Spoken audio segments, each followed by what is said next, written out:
Over the last few months, I kept hearing about a product called Rub and Buff, this tiny tube that's supposed to turn your 3D prints into metal looking masterpieces. No priming, airbrushing, or painting. Sounds too good to be true, right? So I had to find out for myself.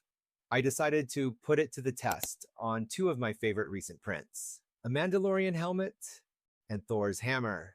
And let's just say one turned out great, the other not so much. The first print that I started with was the Mandalorian helmet. I have always wanted to create one of these helmets ever since I got a 3D printer. And this tribal helmet that I found on the Maker World website looked amazing in the pictures. I sized the helmet using Orca Slicer and printed it on my Soval SV06 Plus Ace 3D printer using black PLA, since the helmet wouldn't fit on any of my bamboo printers, and I didn't want to print it in pieces. I then went on Amazon and purchased the following items: Rub and Buff metallic wax, pointed tip cotton swabs, assorted size round sponges brush set, and a respirator. This was highly recommended to use after watching more than one tutorial.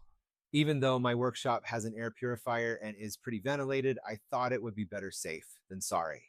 And I'm glad I did.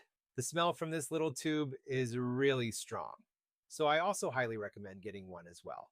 Or wear something similar so you're not breathing in the fumes. Starting out, I used just a small amount on a large sponge brush and started working in circles across the surface. One common phrase I kept hearing in YouTube tutorials was that a little bit goes a long way, and this was true for the most part. I'm not sure if it's because the print had a lot of detailed lines and grooves, but I found myself having to reapply in a lot of areas or put a little more on the brush as I went along just to spread it more across the print.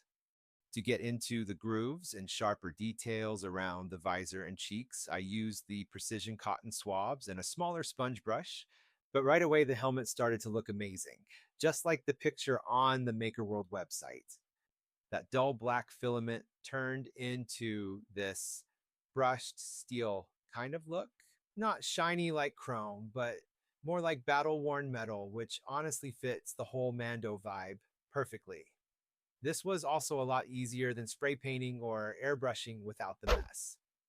Now, let's talk about Thor's hammer. This is where things got kind of messy, but it was probably my fault. So the handle was printed in brown PLA and the head of the hammer in silk, silver, metallic PLA. The handle was supposed to have silver rings printed around it that matched the color of the head, but I kept running into issues where the handle was being knocked off the plate during printing, so I decided to just print it in one color and paint the rings myself. This is where I figured that I'd use the rub and buff instead of silver paint, and also where it kind of messed up. This is where I admit that I'm not a detailed or expert painter, probably more impatient than anything. And I probably should have used a fine paintbrush versus one of the sponge brushes to paint the rings since they were so skinny and small. I ended up getting rub and buff on the brown handle. And after a few minutes of this, I decided to just smear the rub and buff all over the handle to give it an antique look while still focusing on the rings to make them pop with the silver. It definitely wasn't the prettiest thing I've done, but whatever. It looks all right, and I learned my lesson. I also decided to try the rub and buff on the hammerhead to see if it gave it any texture. But as you can probably guess, nothing happened. Seriously, nothing. The wax was basically the same color as the silk silver filament. No contrast, no texture. It just kind of blended in and disappeared. I kept tilting it under the light, thinking maybe it was doing something, but nope, looked exactly the same. So after finishing up, here are the end results of the Mandalorian helmet and Thor's hammer. In the end, both projects came out really well. The helmet, obviously, the better. If you're like me and don't usually bother with painting or sanding, rub and buff is honestly a fun shortcut. Just don't expect miracles as it won't fix bad prints. Would I use it again? On the right print? Absolutely.